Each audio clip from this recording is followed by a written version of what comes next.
Okay, let's take a look at how a drawing like this is typically set up. So, here I have a conceptual plan rendering on the iPad in Procreate, and we're going to take a look at the layers to see what it consists of. So let's turn them off one by one.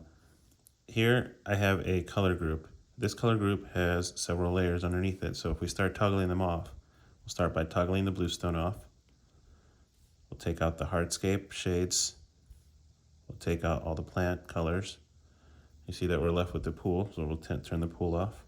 Now we're left with just line work. So right beneath all these color layers, I have all the line work set up. So we'll take shadows off, we'll take the pergola, we'll take the softscape elements out, take the score lines, and we'll take the hardscape. Now we're left with just the pool here.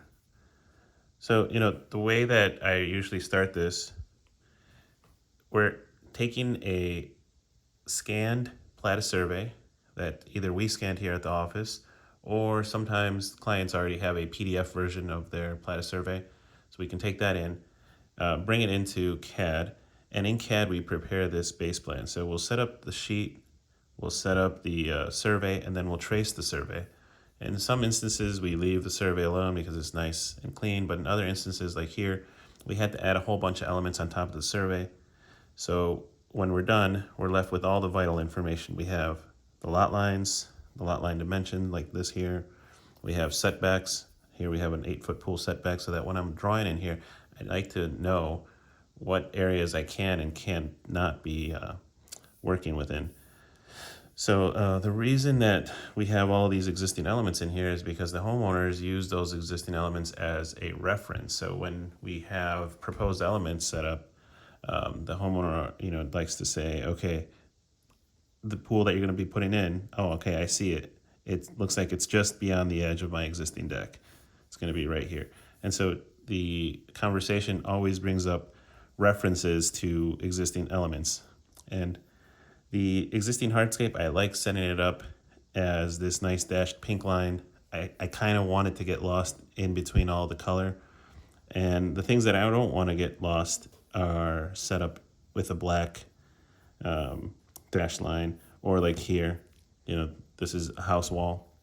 I don't want this to get lost in the rendering. So we have this sheet now. This is an 18 by 24 sheet. Let's take a look at the canvas information. So we have dimensions, 18 by 24, 150 DPI. So we hit done. So once the survey is scanned in and we've set up a good title block for it, we set up the sheet size. This is an 18 by 24. We bring it in to Procreate, and then we can start sketching and really go from here. But this work right here is vital to everything. So having all the existing trees, having the lot lines in, having the house in, windows, doors, whatnot, all this stuff affects the proposed plan. So let's take a look at the first element that we have here. We have a pool, right? So the pool in this concept worked out well right here. In a different concept, this pool worked out in a different situation, in a different rotation actually, and slightly different location. But here's the pool layer. Let's take a look at the next one. The next one's the hardscape layer. Now you can see that I started drawing in all the proposed steps at the doors here. This one is one long step terrace, if you will, that captures this door, this one, and this one. These are all double French doors. And then the bed lines, you see here, this is a bed line. And right behind it, this is the old bed line. Let's go to the next layer. Score lines, these score lines are just representative of the coping joints on the pool. Softscape. Softscape is plants, all the vegetation. In some cases, some of this is existing. For example, this hedge that she has here, this is an existing hedge, an existing one right here. All these trees are existing. These are the trunks. These are the canopy outlines here. Let's go to the next layer. Pergola. And the nice thing about these elements is that if you ever need to make changes, having them on separate layers like this allows you to select the layer, for example, the pergola. You can click here, and then you can move it around. You can relocate it somewhere else. You can redraw the concept if you need to. Same thing for, you can do this same thing for any element. For example, the pool, you can move that around. It's really nice to be able to do something like this when you separate things into layers rather than just having everything lumped into one layer. So next layer is the shadows. So that gives us depth on trees and gives us depth on steps.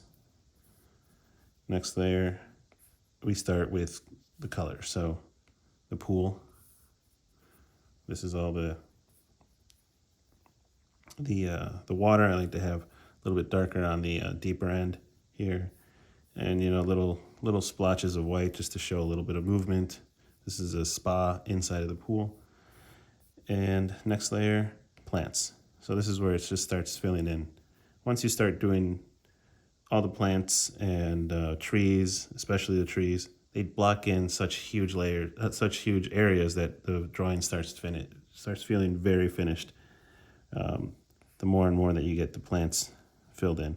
Here's the hardscape base. This is the base tone that sits underneath the pattern area. So let's go and turn that on right there.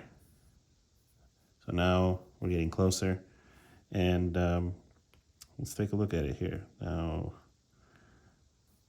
turn this off. Here it is.